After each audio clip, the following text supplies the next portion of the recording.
সালমান ভাইয়ের ছেলে সালাম দিছে।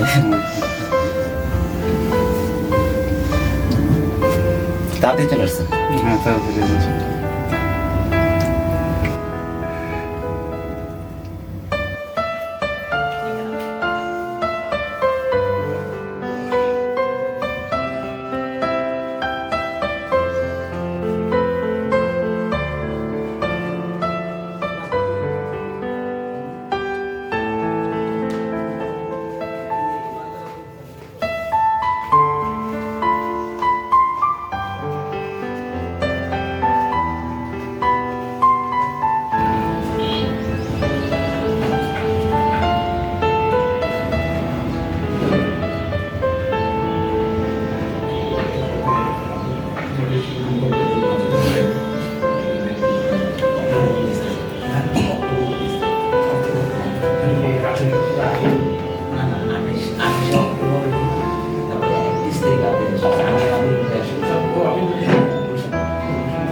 তারপর বাসায় গিয়েছি, যাওয়ার পরে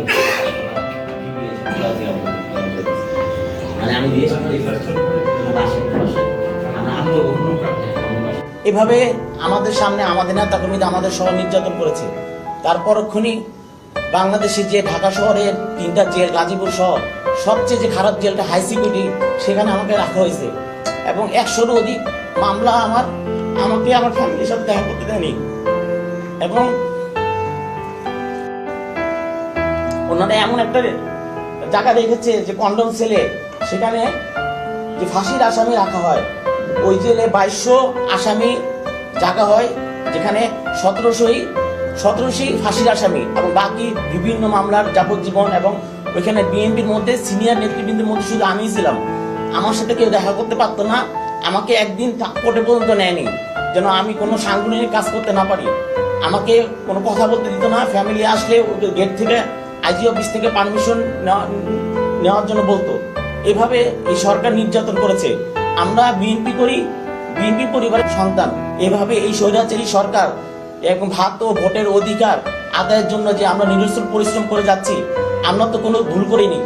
আমরা রাজপথে ছিলাম আমাদেরকে এই ভোট, এই দামি ভোট দেওয়ার জন্য এবং দামি ভোট প্রতিষ্ঠিত করার জন্য শুধুমাত্র 2%, 3% ভোট দেওয়ার জন্য আমাদেরকে আটকে রেখেছে। এবং যে পরিমাণ মামলা আমাদেরকে দেওয়া হয়েছে, আমি সহ আমাদের বিএনপি নেতা কর্মীদের, আমরা এত সহজে বেরোর কথা না। তাহলে আমরা কিভাবে বেরোলাম? তাদের টার্গেট ছিল ভোট দিবে এবং ভোটের পর আমাদেরকে ছেড়ে দিবে, যার কারণে আমরা এখন মুক্ত হতে পারছি।